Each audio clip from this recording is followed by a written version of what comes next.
All right, guys, so in this video, we're going to talk about reverb and delay. After, having your overdrives kind of dialed the way you want. It's kind of a really, really important thing, and I think a lot of times it can be a little bit misunderstood or overused even.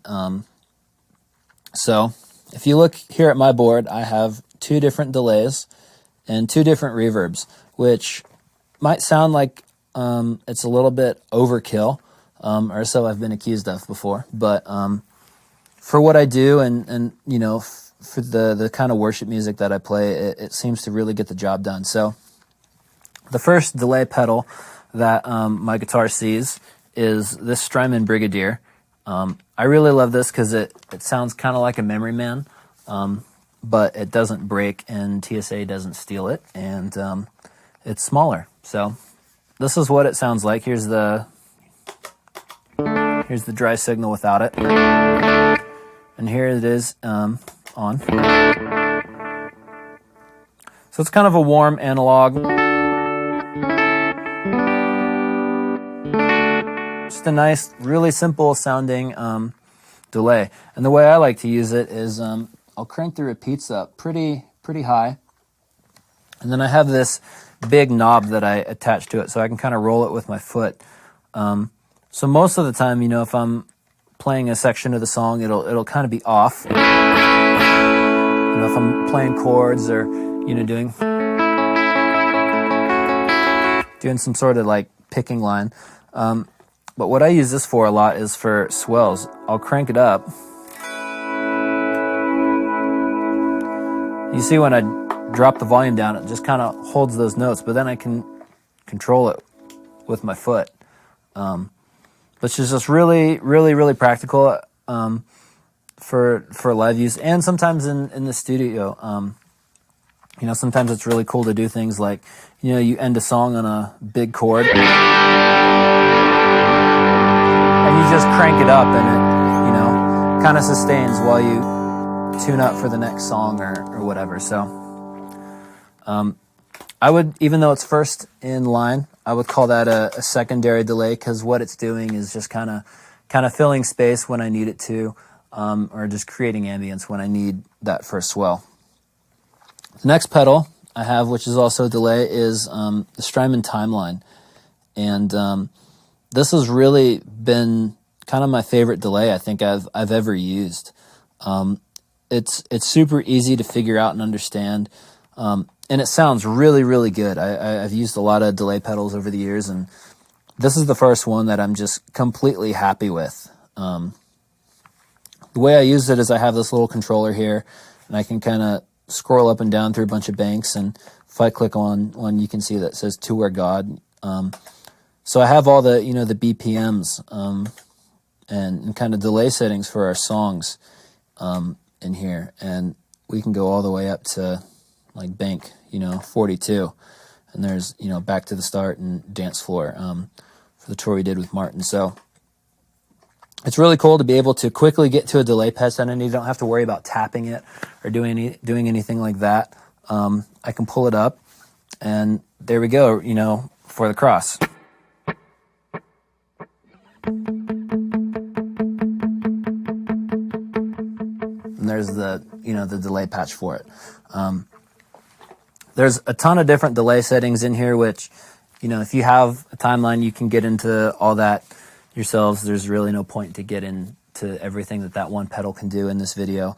But if you're just looking for a really, really great, easy to use delay, then the timeline is really it. I mean, it's got all the features. It sounds just incredible.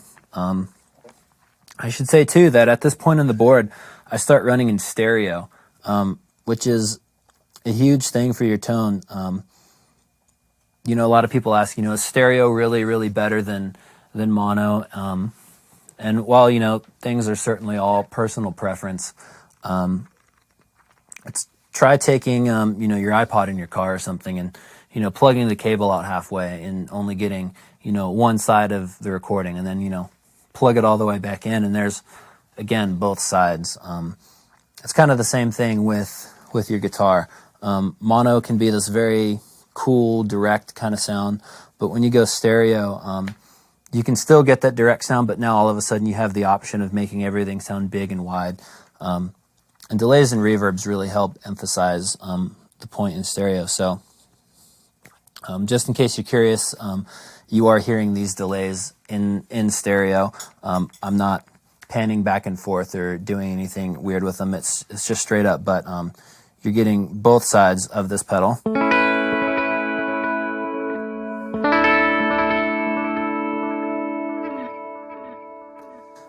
So that's the setting for the cross. If you're curious, there's a website called the Church Collective that has all my timeline presets, and I believe we'll be trying to make them available here as well. So you can download all the BPMs and the sounds that I use from this thing. Next, we move on to reverb, which is also in stereo.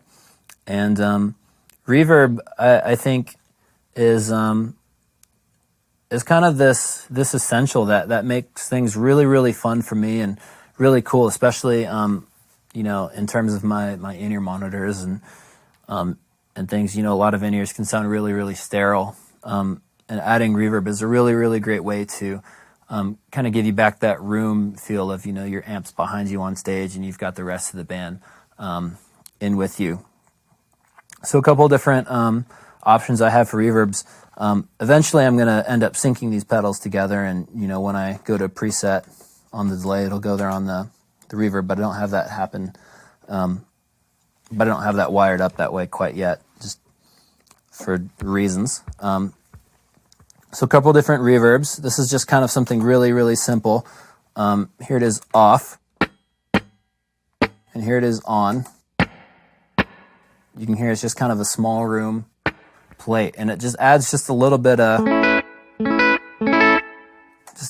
room to my tone. There it is dry again, and here it is with the reverb again. It's subtle and may not jump out in a mix, but again, in-ears or even certain recordings, just that little bit of verb can really make things pop.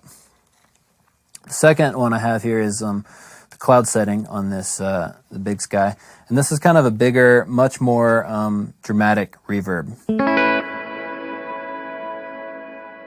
Lots of space, lots of sustain. Kind of takes a while to disappear. And this is something that I love to use for volume swells again. I'll crank up the Brigadier again, and the timeline is kind of always on. So you pull them all together, and you can get these really great swells out of them.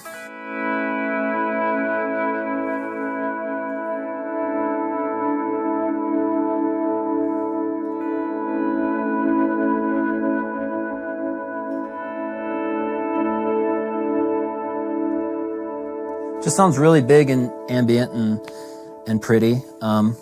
One thing I would not recommend using that kind of reverb for is, like a big rock and roll part. It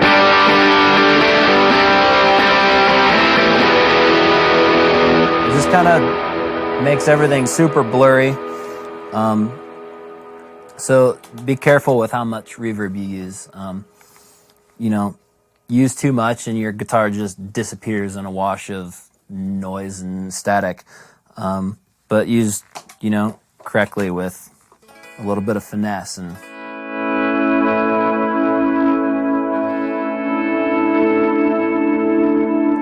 you can get these just really big swirly sounds.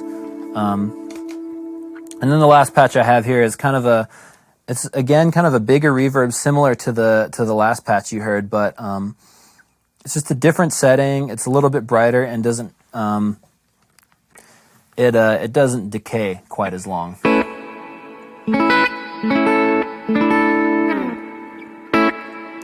And that's just to have a different flavor. If I don't want something that's so big and ominous, I can still have a big reverb sound that doesn't just take over everything.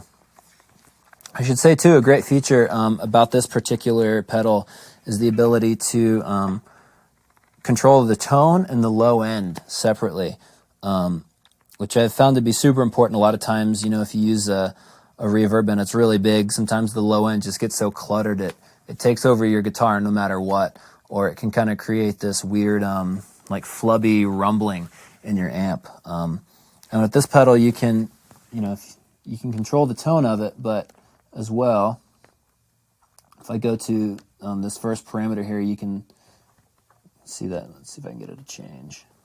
You can see it says low end, and then I can pull it out, or I can add it, or you can kind of have it in the middle. So that's just kind of a really, really handy option to have for this, rather than, jacking up the tone and just having this super bright reverb. You can have, this big sound that just doesn't completely take over. And then the last reverb pedal I have is just, faithful old Boss RV5 for just the mod setting. And it's super bright and kind of hissy, and I just kind of love the way it sounds for, again, very specific parts, like Forever, where it's just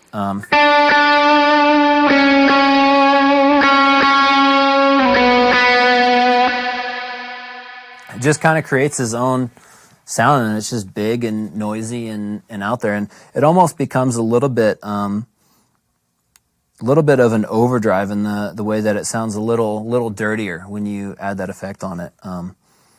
So that's just kind of a great simple reverb that I like to use, just to kind of get a bit of a crazy tone. You can certainly use it to get, more relaxed, more subtle reverb tones, like the first one on the Big Sky I showed you. But since I have the Big Sky, I like to use that other one for something a little more crazy.